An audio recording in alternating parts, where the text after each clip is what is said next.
terminology terms. Actual chess terms. Go ahead and look them up. Tell me what they mean.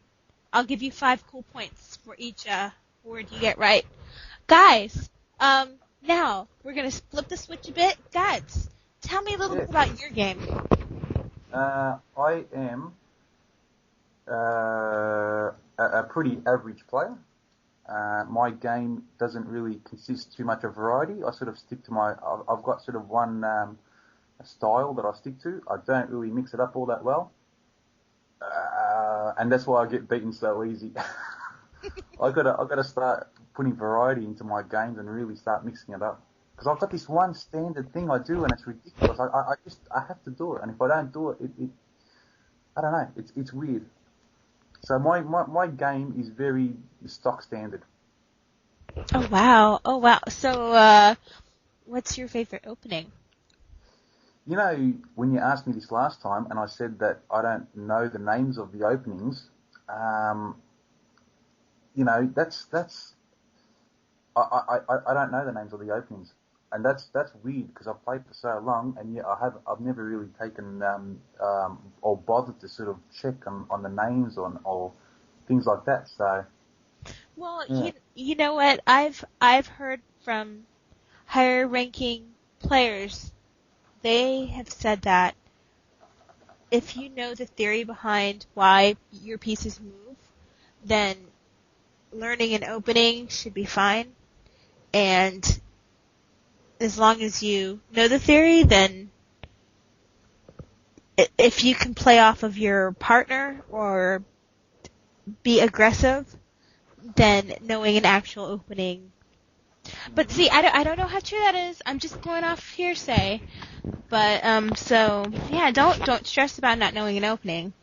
At least not now.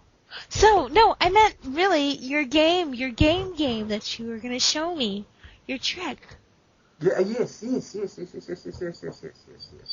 Think of a number, and for everyone at home, for all these 2 people that are listening, honey, I know that you're listening, so you can do this. Think of a number between 2 and 9. Do I tell you? No, don't tell me. Just think of a number between 2 and 9. Okay. Multiply that number by 9.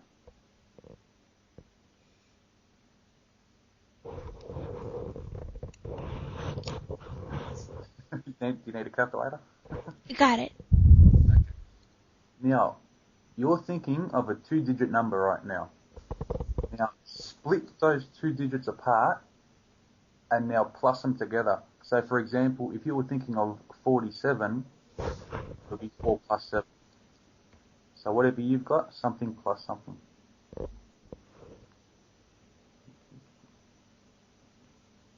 Gotcha. Got it? Mm-hmm. Okay.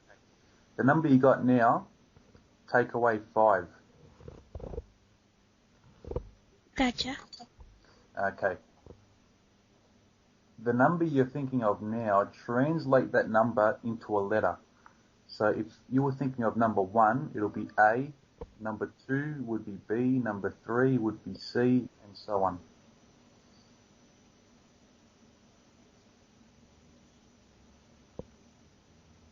Have you got your letter?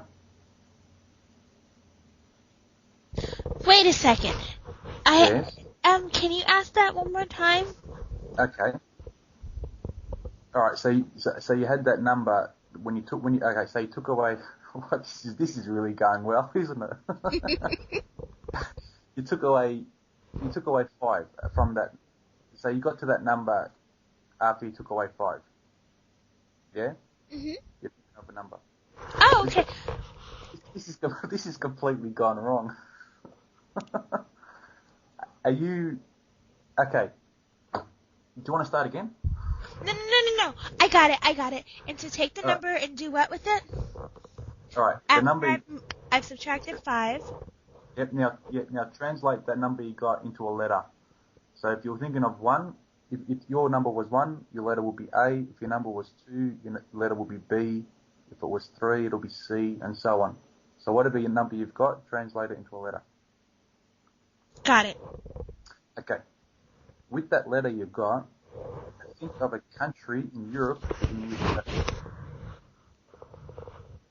for all those people out there, give yourselves a second and think of a country in Europe beginning with the letter that you've got.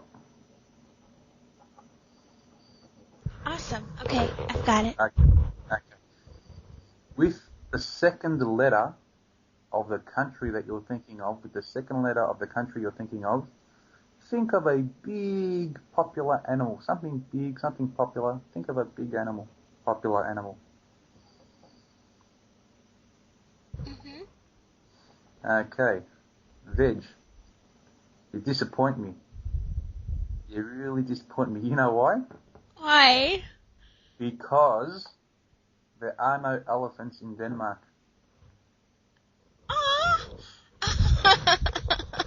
I like that. That's cool. That's very cool. Yeah, Awesome.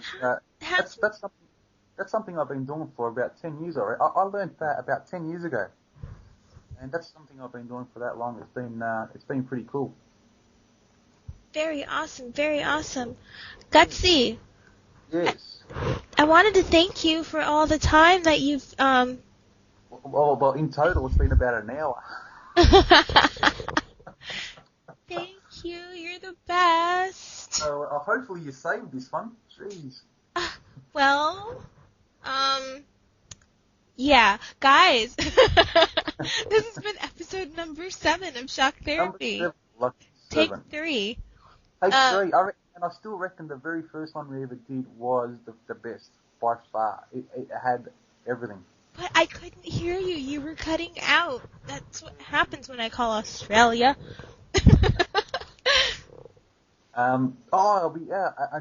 Just for all those people out there, just real quick, because I did mention this in the first 2 episodes, our first 2 things, which is never going to go to air anymore.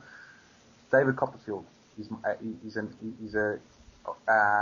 we were talking about magic in the other ones, and David Copperfield I went to go see him last year when he came to Australia. He did a trick on stage. He made a car appear, and I tell you what, that one trick was that was good enough for my entry fee. Just for that, it blew me away. Anyways, we elaborated on that in the other 2 interviews, but I won't elaborate anymore on this one. Oh, Veg, how can you lose 2 of them? I hope you don't lose this one. Hey, take 4. It's all good. 5, 6, 27. It's all good. Well, yes. Well, it's been fun doing it all over again, and I hope people are still listening by this point, which I doubt it, but hopefully they were just playing their chess games and had this on in the background. And there you go. This is GutsLives, and it's now 8:41 a.m. on this beautiful Wednesday morning. It's going to be 30 degrees today, which is, for all you Americans, 30 degrees is approximately 95, I think, or 96. It's pretty hot. And summer's over, by the way. But anyways, this has been Veg's blog number 7, and I just want to thank you all for listening. And I'll let Veg say the final words. What final words? Give me my show. I am so happy to have you as my guest today, times 3. It's been great doing it all over again for the 3rd time. Yes, 3rd. Thank you guys for listening, and peace. What was that, and what? Peace. Peace. Bye, guys.